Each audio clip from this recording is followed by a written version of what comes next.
चला, चलते हुए सरूर मैया और कंटक मैया उद्गम स्थल नर्मदा जी वहाँ गया।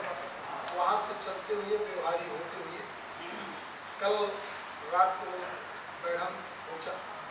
सिंगरौली बैढ़म 2 दिन रही, कल फिर मैं निकल जाऊँगा सीधी, फिर रीवा में 13 तारीख को हम समापन करेंगे, इसलिए 2 दिन बाद दशहरा है, तो सभी लोग हमारे साथ में ये बैठकी कारण लोग चले गए, कल फिर वो आ जाएंगे। ये 13 तारीख को हम समापन करेंगे। हमारे स्पीकर साहब जिनके मालिक मुखिया हैं, उनका एक तरह से निर्देश था, सलाह कि जन जागरण अभियान चलाओ, तब ये विभिन्न प्रदेश बनेगा, लोग जागृत होंगे, जन आंदोलन बनेगा, विभिन्न प्रदेश बनेगा। तो उस दिशा में मैं उनके बात और निर्देश का पालन करते हुए इस अभियान में लग गया। हमारे कई संगठन काम कर रहे हैं, बात सही है, पर अभी कम कर रहे हैं। जितने संगठन भी हैं, यदि वो लोग काम न किए होते तो हमें न पता चलता कि विभिन्न प्रदेश था। हमें भी पता चला कि विनोद तिवारी जैसे लोग हैं, हमारे सम्माननीय पांडे जी हैं, हमारे भोपाल में 2-4 संगठन हैं, लक्ष्मण तिवारी जी भी उसमें जुड़े। तो ये लोग जब काम चालू किए तब सबको पता चला। तो अभी ये संगठन, हम तो ये कहते हैं कि बहुत लोग सलाह देते हैं तो ये अलग अलग क्यों है। हम कहते हैं जितने हैं उससे ज़्यादा और बन जाए और हर गांव में ये संगठन बन जाएगी तो हमारा जो जन जागरण है बिल्कुल एक साथ अचानक हो जाएगी। बिंद के पुनर्निर्माण के बारे में लोग जान जाएंगे, तो हम तो और ज़्यादा बनवाना चाहते हैं। नहीं, जैसे अभी इसकी समस्या क्या है?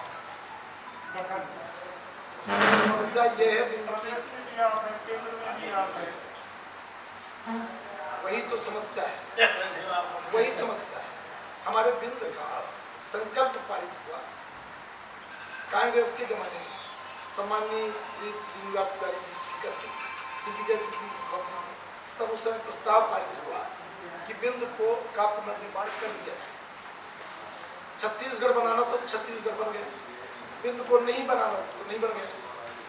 बिंद का प्रस्ताव पारित ये रखा हुआ है कांग्रेस के एक जो सदस्य हैं कांग्रेस के जो भी लीडर हैं, उनका फर्ज बनता है कि सदन से कांग्रेस का प्रस्ताव पारित किया हुआ उसमें सब लोग लग जाएं और इस आंदोलन में सहयोग करें। दूसरी बात, कांग्रेस के पास कुछ है नहीं, कांग्रेस में बिंद बनाएगी बिंद हमारी भारतीय जनता पार्टी, हमारे प्रधानमंत्री मोदी अटल जी बोले थे छोटे राज्य बनेंगे, राज्य का विकास होगा। हमारे मध्य प्रदेश से छत्तीसगढ़ जब बना तो हम लोग मजाक किए कि इसका क्या होगा। आज छत्तीसगढ़ को देख लिया है तो मध्य प्रदेश से बहुत ज़्यादा आगे तरक्की कर लिया। सिंगरौली जिला जब सीधी से अलग हुआ तो सिंगरौली का विकास हुआ। तमाम छोटे छोटे जब भी पंचायत, तहसील, जिला, बड़ा क्षेत्र भर हुआ, उसको जो छोटा किया गया, हर हाल उसका जितने छोटे राज्य बना उन सब राज्यों का विकास हुआ। छत्तीसगढ़, झारखंड, उत्तराखंड, तेलंगाना। अब ऐसी स्थिति में जो समस्या है, समस्या ये है कि बिंद ही सबसे महत्वपूर्ण, मध्य प्रदेश में बिंद जो है सर्वाधिक महत्वपूर्ण इलाका है, जहाँ से सभी आय के स्रोत हैं।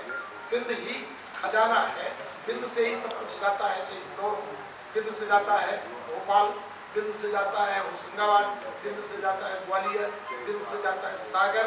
अब इस साल बनारस भी चला गया है। हमें हमारे साथ कुछ किया तो जानेगा। अब जो स्थितियाँ हैं मैं आपको बिना बोले बता दूँ, ये 2 तरह में बन जाएगा। बिंद कि हम पुनर्निर्माण की बात करें, हम नई बात नहीं करते। बिंद तब बन जाएगा जब हमारे बिंद के पूरे भारतीय जनता पार्टी के लीडर, विधायक, सांसद, मंत्री नारायण त्रिपाठी के नाम काट दें और ये लोग इकट्ठा होकर चले जाएं और बिंद के लोग जो मतदाता हैं वो इन नेताओं के ऊपर दबाव बनाएं कि आप बिंद बनवाइए। वो चले जाएं मुख्यमंत्री जी के पास, मुख्यमंत्री जी को बताएं कि बिंद के पुनर्निर्माण की बात तेज हो गई है, आप बिंद प्रदेश बनवा दीजिए। उनको लेकर चले जाएं प्रधानमंत्री जी के पास, प्रधानमंत्री जी के पास, अमित शाह जी के पास, नड्डा जी के पास, इन सब के पास बैठक हो जाए तो दावे के साथ बोलता हूँ कि 2-3 बैठक में मध्य प्रदेश का निर्माण बड़े सामान्य ढंग से हो जाएगा। लेकिन क्या विश्वास है कि भारतीय जनता पार्टी के नेता एवं की सरकार आपके इस विषय को स्वीकार करेंगे या करेंगे? ये मेरा विषय नहीं है, मैं अपने विषय की बात मैं बोल रहा हूँ। आपको विश्वास की बात नहीं कर रहा हूँ। आगे और बता दूँ, और बता दूँ, संघ जिस संघ से ये भारतीय जनता पार्टी पूरी तरह से संचालित है पूरे हिंदुस्तान में, उनकी विचारधारा पे ही चलते हैं। संघ की परिकल्पना है महाकोशल प्रांत, मध्य भारत, मालवा, अटल बिहारी वाजपेयी पितृपुरुष भारतीय जनता पार्टी के, जिनके रीतियों नीतियों सिद्धांतों पर ये दल आगे बढ़ा।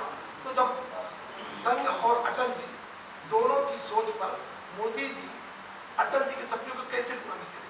यदि नहीं कर रहे तो ये भी दुर्भाग्य, फिर हमारे साथ कहीं धोखा है। मुझे विश्वास होता कि यदि ये कर देंगे तो मैं थोड़ी इस बात को करता। मुझे तो जब मैं भारतीय जनता पार्टी में जाएगा, जब अन्य दल से मैं इस आंदोलन को 2005 से चला, इस आंदोलन को 5 में जब चलाया तो मुलायम सिंह राष्ट्रीय अध्यक्ष हमारे समाजवादी पार्टी मुझे बुला के डांटे, बोले हम महासंघ की बात करते हैं, हम बड़े प्रांतों की बात करते हैं, तुम राज्य का बंटवारा कर रहे हो, ये भारतीय जनता पार्टी का एजेंडा है, इसको बंद करो। तो बंद कर दिए। मैं कांग्रेस में आज जब 2009 में तब से फिर चालू किया। जब भारतीय जनता पार्टी में आ गया तो मुझे लगा कि अब प्रदेश में सरकार हमारी, देश में सरकार हमारी, अब हमें मौका अच्छा है, अब हमारा प्रदेश बन जाएगा। मौके के तलाश में था, प्रदेश बनाने के फिराक में था, बिल्कुल तमाम कार्यक्रम किया। उन कार्यक्रमों में हमारे भारतीय जनता पार्टी के तमाम मिनिस्टर आए, कार्यक्रम में शामिल हुए। विंध्य प्रदेश जिंदाबाद, विंध्य प्रदेश पुनर्निर्माण, सब लोग सुनते रहे। और क्रम चलते चलते 2020 में 22 मार्च 2020 और 27 मार्च 2020 को हम बड़े आंदोलन की तैयारी कर ली कि 20 को मीटिंग होगी, 27 को विधानसभा सत्र चलेगा। उस 2020 27 मार्च को हम बड़ा प्रदर्शन राजधानी में करेंगे, जिसका मैसेज सत्र चलेगा तो मैसेज चला जाएगा दिल्ली तक। तब तक कोरोना आ गया 14 तारीख तक, 14 मार्च को कोरोना प्रकट हुआ, हम स्थगित किए।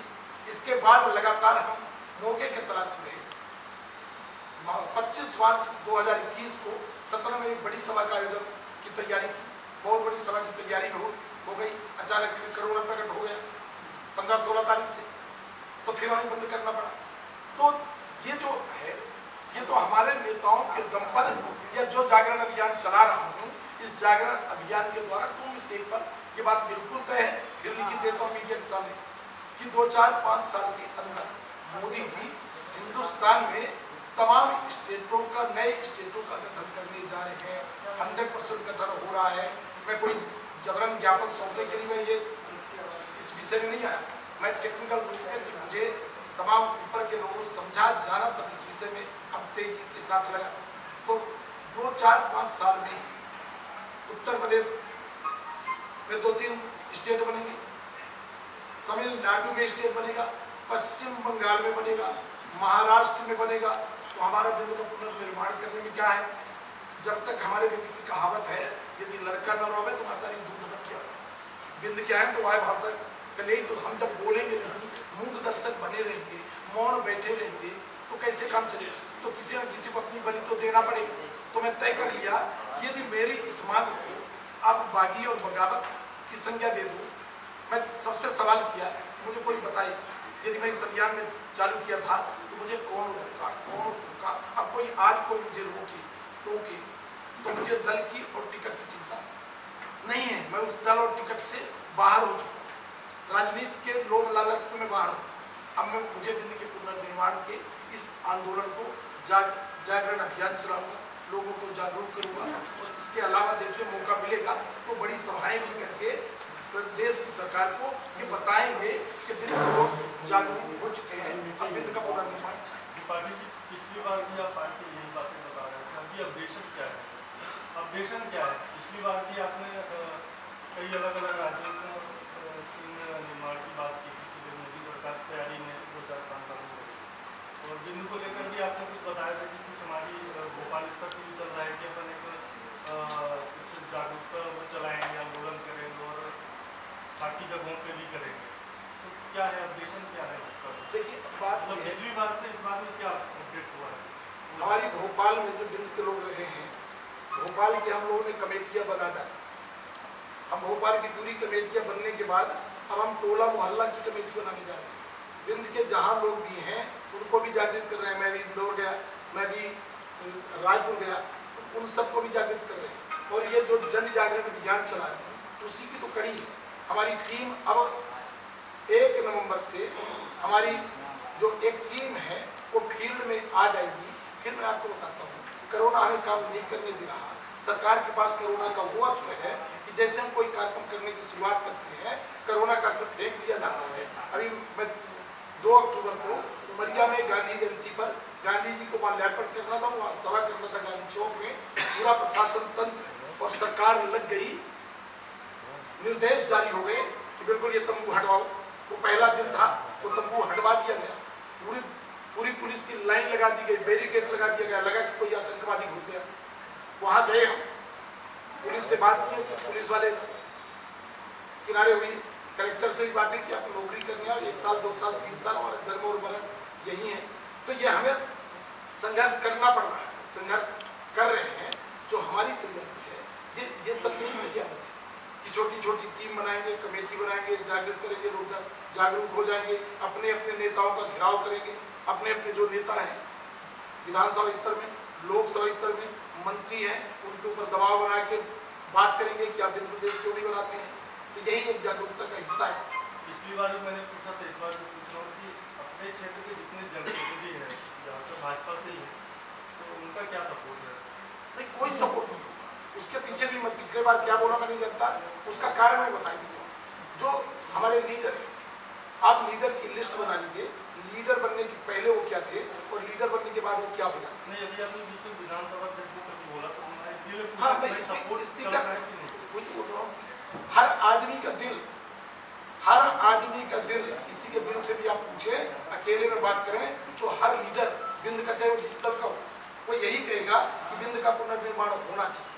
पर उनके स्वार्थ आ रहे हैं, धंधा व्यापार आड़े आ रहा है। ये थोड़ी बोले देते हैं तो दल टिकट नहीं देगा, धंधा को भूत कर दिया जाएगा, धंधे निपट जाएंगे।